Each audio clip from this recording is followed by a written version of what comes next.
La lecture est tirée de l'évangile de Matthieu au chapitre 2. Jésus était né à Bethléem, en Judée, au temps du roi Hérode le Grand. Or voici que des mages venus d'Orient arrivèrent à Jérusalem et demandèrent « Où est le roi des Juifs qui vient de naître? Nous avons vu son étoile à l'Orient et nous sommes venus nous prosterner devant lui. » En apprenant cela, le roi Hérode fut bouleversé et tout Jérusalem avec lui. Il réunit tous les grands prêtres et les scribes du peuple pour leur demander où devait naître le Christ. Ils lui répondirent: à Bethléem, en Judée, car voici ce qui est écrit par le prophète. Et toi, Bethléem, terre de Juda, tu n'es certes pas le premier-né parmi les chefs-lieux de Juda, car de toi sortira un chef qui sera le berger de mon peuple, Israël. Or, alors, Hérode convoqua les mages en secret pour leur faire préciser à quelle heure l'étoile était apparue. Puis, il les envoya à Bethléem en leur disant: allez vous renseigner avec précision sur l'enfant, et quand vous l'aurez trouvé, venez me l'annoncer pour que j'aille moi aussi me prosterner devant lui. Après avoir entendu le roi, ils partirent, et voici que l'étoile qu'ils avaient vue à l'Orient les précédait, jusqu'à ce qu'elle vienne s'arrêter au-dessus de l'endroit où se trouvait l'enfant. Quand ils virent l'étoile, ils se réjouirent d'une très grande joie. Ils entrèrent dans la maison, ils virent l'enfant avec Marie, sa mère, et tombant à ses pieds, ils se prosternèrent devant lui. Ils ouvrirent leur coffret, ils offrirent leurs présents, de l'or, de l'encens et de la myrrhe. Mais avertis ensemble de ne pas retourner chez Hérode, ils regagnèrent leur pays par un autre chemin. Les mages ont vu Dieu, ils ont vu le Christ.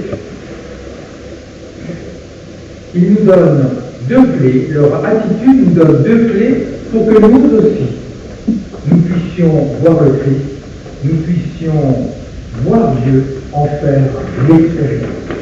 Tout d'abord la quête.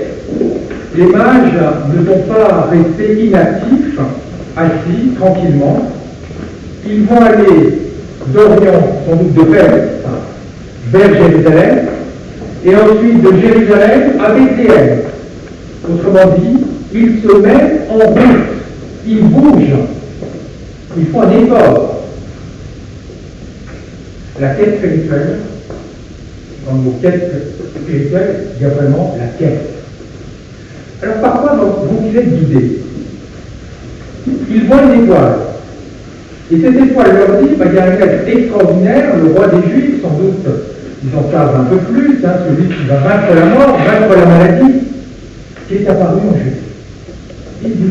Et puis après, ils vont pile s'arrêter à l'endroit où il est. Comment s'appelle cette science, ou cette arme, qui permet, en lisant les étoiles, en interprétant la position des étoiles, des événements extraordinaires? C'est de l'astrologie. Les mages sont des astrologues. Et c'est l'astrologie, leur science astrologique, qui va les mettre en route et leur permettre de voir le Christ. Mais ce n'est pas tout, ce n'est pas suffisant. Parce qu'ils ne savent pas exactement où il est né. Ils ne savent pas que c'est à Bethléem qu'il est né. Et là, ils ont besoin de l'aide d'Hérode. Alors Hérode comprend tout de suite, quand ils disent on a vu un astre, ils pensent à la prophétie que nous avons lue, du livre des nombres, où Balaam annonce qu'un astre annoncera la naissance du Messie. Hérode va demander aux spécialistes de la Bible de dire mais où est-ce qu'il doit naître le Messie? Et là, il pioche dans la Bible Michée, vous savez, qui annonce que le Messie doit naître à Bethléem. Autrement dit, les mages ont eu besoin de connaissances dont ils ne disposaient pas, et ces connaissances, ce sont des connaissances bibliques. C'est un fructueux dialogue entre des astrologues et des spécialistes de la Bible. Sans la Bible, ils n'auraient pas pu aller à Bethléem, mais sans leur science astrologique, ils ne se seraient pas mis en route. Et de même pour Hérode, il savait que le Messie devait apparaître. Il savait, grâce aux spécialistes de la Bible, qu'il devait apparaître à Bethléem.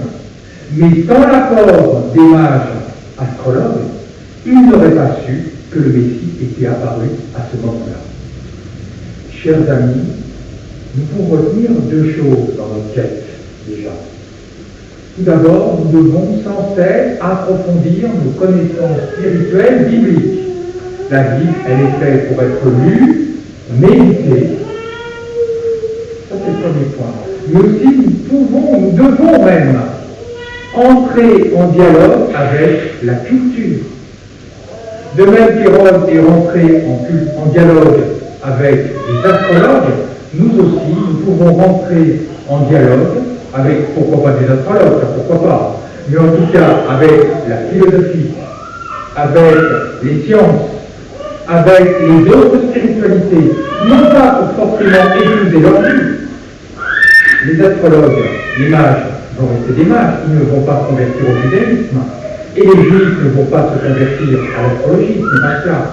Mais il va y avoir un dialogue fructueux entre les deux.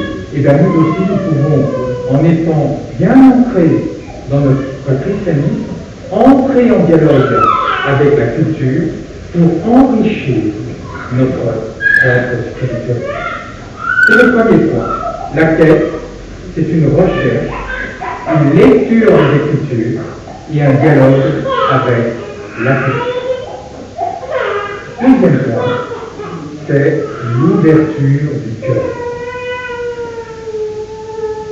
Hérode, il avait toutes les connaissances.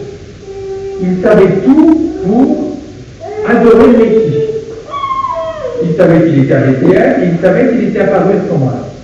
Mais qu'est-ce qu'il va faire? Il va vouloir l'assassiner. Il va, comme Pharaon a tué tous les premiers-nés d'Égypte quelques siècles avant, il va tuer tous les premiers-nés de Judée pour essayer de tuer le Christ. Qu'est-ce qu'il lui manque? Il lui manque cette ouverture du cœur. Et cette ouverture du cœur, les mages, eux, l'ont. Deux signes nous manquent.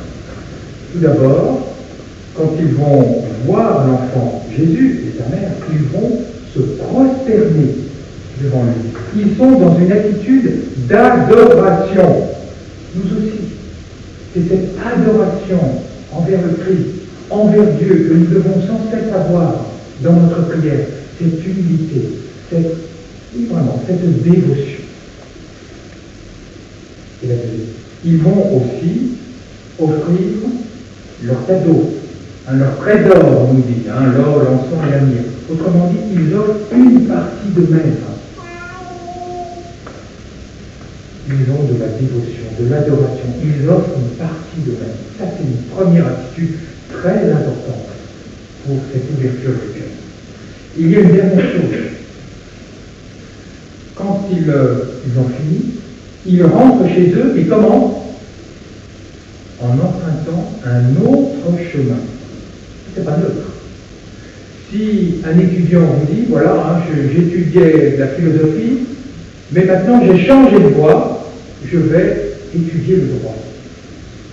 Il y a un changement, il change de voie, il change de filière. Mais là, c'est exactement pareil. Ils changent de chemin, ils vont par un autre chemin, c'est-à-dire qu'il y a en eux quelque chose de changé, ils vont vivre de manière différente. Le fait d'avoir rencontré le Christ, d'avoir vu le Christ, il y a un changement en eux qui se produit. Nous, c'est exactement la même chose. Nous devons nous interroger, nous poser cette question. Qu'est-ce que le fait d'avoir une vie spirituelle change à l'intérieur de nous? Est-ce que le fait d'être chrétien depuis X années, on est toujours les mêmes, ou est-ce qu'il y a quelque chose qui change en nous? Ou en tout cas quelque chose que nous sommes prêts à changer, à lâcher. L'ouverture du cœur, c'est la dévotion, c'est l'adoration, et c'est aussi le fait de changer intérieurement. pour récapituler les deux idées essentielles. Il y a tout d'abord, pour voir le Christ, pour faire l'expérience de Dieu, la quête qui est soutenue par l'approfondissement de la Bible et le dialogue avec la culture. Et d'autre part, l'ouverture du cœur par la dévotion et le fait d'être prêt à changer. Amen.